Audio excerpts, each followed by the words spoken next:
Hi everyone, it's Hannah again, and I am back to reading Dead End in Norvelt with you all, and I last left off on chapter 15, so now I'll be starting chapter 16.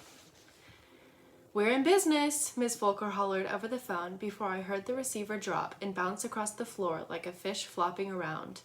"Dang useless hands," she growled in the background. "Get down here!" I made it down there pretty quickly. "What's up?" I asked, and put the beeping receiver back on the cradle. "We lost another one today," she said excitedly. "Confirmed. An original Norvelt homesteader." "Who?" I asked. She seemed so delighted I was sure she was going to say it was Mr. Spiz, but I was wrong. "Your Grim Reaper friend, Mrs. Dubicki," she revealed, still sounding all bubbly. "You predicted it, and my spotter confirmed it this time." Said he touched her, and she was stone cold. "They already have her down at the Huffer funeral parlor, so if she isn't dead, they'll finish her off." "Well, I guess we have to do her obit," I suggested, and headed into the living room to take my place at the desk. "And I have a good history for today, too," she said with enthusiasm. "But first, we'll start with her personal stuff." I picked up my pencil and wrote as she paced back and forth and spoke wildly off the top of her head while her arms sliced through the air like karate chops. "Mrs. Rena Dubicki, who died today at age 86, was born in Slovenia in 1876. During a deadly wheat famine, her farming parents decided to immigrate to America. They took their savings and purchased the cheapest tickets they could on an ocean liner and gathered up what little food they could for the long journey.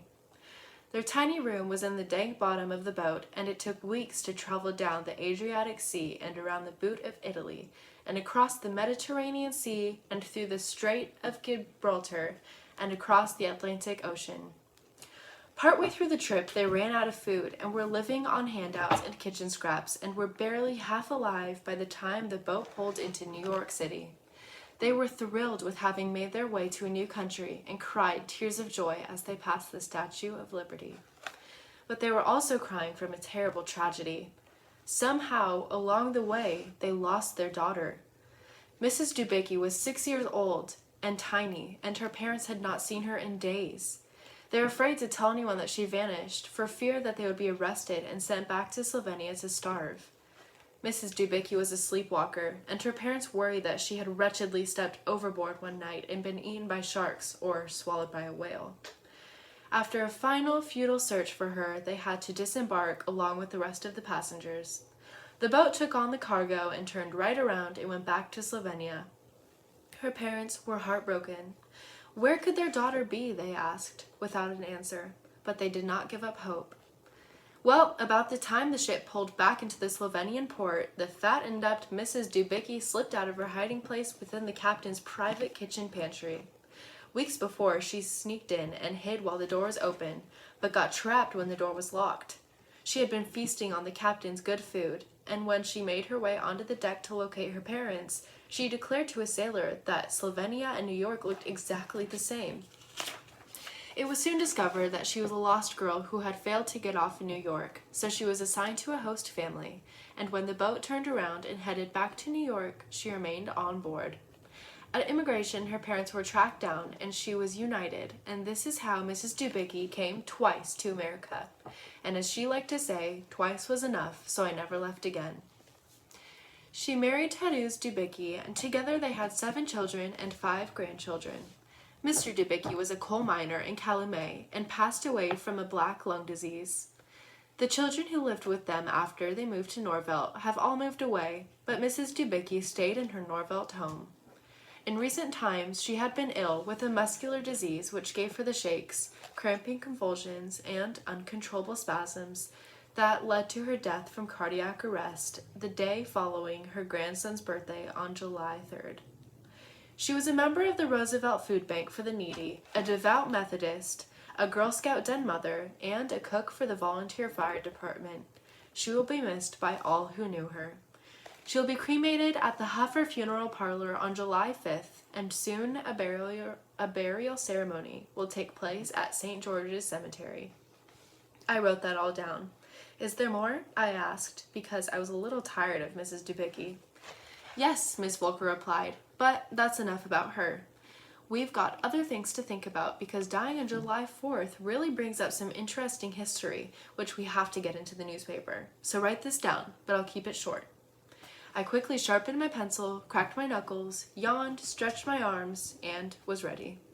Amazingly, Miss Volker began, with her usual physical enthusiasm, John Adams, our second president, and Thomas Jefferson, our third, died on exactly the same 4th of July in 1826, which was the 50th anniversary of the signing of the Declaration of Independence. When Adams died, his last words were, "Jefferson survives." But Jefferson had already died 2 hours before, and his last words were, "Adams survives." Their fight for freedom turned them into blood brothers.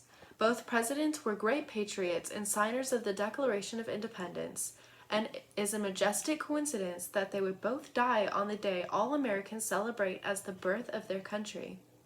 At times, the two men were bitter political enemies, especially over the issue of slave ownership, but as they aged, they grew into great friends, for it is the American way to not focus on differences, but on what we have in common: life, liberty, and the pursuit of happiness.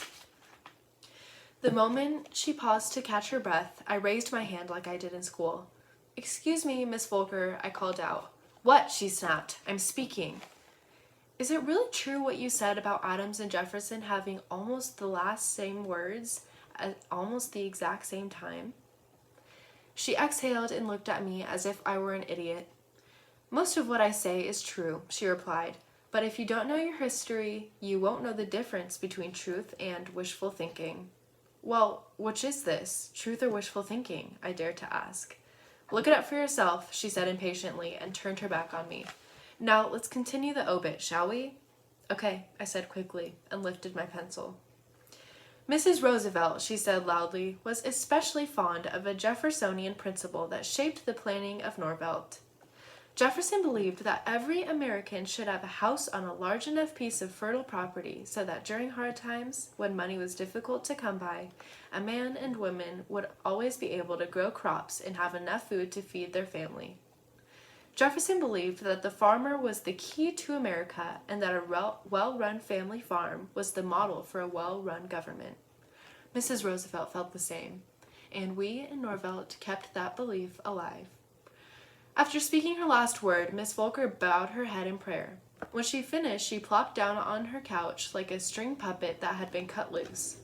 All her jumbled pieces slumped into herself, and with her forehead pressed against her tucked-up knees, she fell into a deep sleep. But I still had work to do. I typed up the obituary and history lesson, then went over to the map and put a final red pin on Mrs. Dubicky's house at C27. "Sorry, Mrs. Dubicki," I whispered. "You were very nice, and I hope the real Grim Reaper was kind to you." Just then, Miss Volker lifted her head from her knees and peeked up at me as she yawned loudly.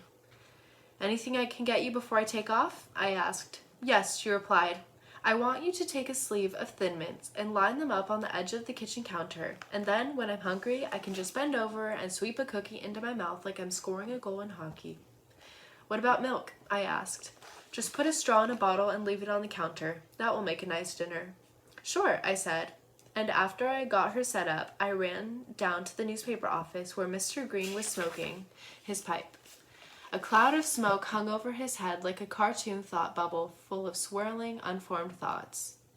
I gave him the obituary, and after he read it, he lowered the pages and smiled at me. "Nice job," he declared. "Miss Volker does all the work," I replied. "She's really good at thinking up the obits." "I don't mean the obit," he said. "I mean the typing. You are getting better." I beamed. "Thanks," I said, and tapped my fingers on the counter. "If you have any spare time, I could always use an extra hand around here," he offered. "I could teach you how to work the press." "I'm grounded for the summer," I explained, "but let me see what I can do." "Let me know," he said. "I'll be here." That's the end of chapter 16.